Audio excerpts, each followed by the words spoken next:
বারবার করে বৈঠক হওয়ার পরেও দেখা যাচ্ছে সমাধান সূত্র একেবারে অধরা এবং তার জন্য বৃহস্পতিবার থেকে ধর্মঘটে বসতে চলেছে বেসরকারি বাস মালিক সংগঠনগুলি। তার জেরে সমস্যায় পড়বেন অনেক যাত্রীরা, কিন্তু এই অবস্থা আবার ধর্মঘট না করার জন্য তাদেরকেই আহ্বান করেছেন পরিবহন মন্ত্রী। দফায় দফায় রাজ্য সরকারের সাথে বৈঠক, কিন্তু বৈঠকের পরও কোনো সমাধান সূত্র বেরোলো না। শেষ পর্যন্ত ধর্মঘটের পথে হাঁটছে 7টি বাস মালিক সংগঠন।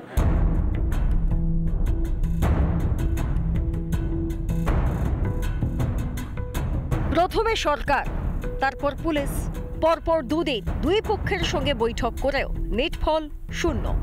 পুলিশের জুলুমবাজির প্রতিবাদ, ভাড়া বৃদ্ধির দাবিতে 7টি বাস মালিক সংগঠনের ডাকে 3 দিনের বাস ধর্মঘট হচ্ছেই বাংলায়, যা শুরু হচ্ছে বৃহস্পতিবার। সরকারের সাথে কেন আপনাদের সমাধান সূত্র বেরোচ্ছে? সরকার যদি সমাধান সূত্র বের করতে না চায় তা দুর্ভাগ্য বলে গেছে। গত 1-1.5 বছর ধরে সরকারকে বলছি আমরা। বাস মালিকের দাবি, কথায় কথায় জরিমানা তো আছেই, গোদের ওপর বিস্ফোরা সংযোগ পোর্টাল, যা চালু হচ্ছে 1 জুন থেকে। এর ফলে বাস চালানোই সম্ভব হবে না। আর পুলিশের একটা বিরাট বড় জুলুম রয়েছে, তোলাবাজির অভিযোগ করছে। আজকে তো পুলিশের কর্তারাও বসেছিল, কোনো সদুত্তর পায়নি, কোনো সে নেই। আজকেই মনে হলো শুনলো যে পুলিশ অত্যাচার করছে, এরকম একটা ব্যাপার। পুলিশের বিরুদ্ধে বিস্তর অভিযোগ নিয়ে মুখ খুলছেন বাস চালকরাও। তাদের সাফ কথা, অত্যাচারের মাত্রা প্রতিদিন বাড়ছে। পুলিশ নাকি খুব জুলুম করে। হ্যাঁ, জুলুম তো করছে। ওরা যা বলছে সেটাই। তোলা চায়, টাকা চায়। টাকা মানে কি, ওই যে অনলাইনে কেস দিয়ে দিচ্ছে 500, 1000, 10,000। যদি ওদের একটা প্যাসেঞ্জার উঠতে দেখে, নামতে দেখে, তখন ওদের দাদাগিরি চলে আসে। অফিস হোক কি আদালত, বা স্কুল কলেজ, রাজ্যবাসীর অন্যতম লাইফলাইন বেসরকারি বাস। কাজের দিনে টানা 3 দিন বাসের চাকা না গড়ালে সমস্যায় পড়বেন লাখ লাখ যাত্রী। লাটে উঠবে কাজে যাওয়া।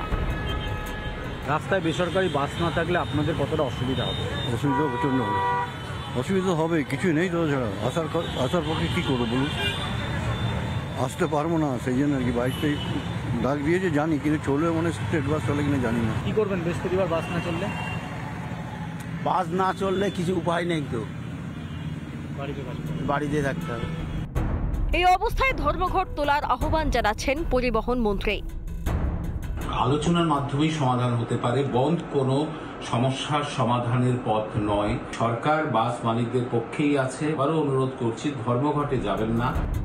তবে মালিক পক্ষ অনড়, ফলে পরিবহন ক্ষেত্রে 3 দিন বেনজির সংকটের মুখোমুখি হতে চলেছে গোটা রাজ্য। অনুপম পাত্রের রিপোর্ট, রিপাবলিক বাংলা। নানা ধরনের কন্টেন্ট দেখার জন্য লাইক করুন, শেয়ার করুন আমাদের ফেসবুক পেজ, সাবস্ক্রাইব করুন আমাদের ইউটিউব চ্যানেল। পাশাপাশি অন্যান্য ব্রেকিং নিউজের জন্য অবশ্যই চোখ রাখুন রিপাবলিক বাংলায়।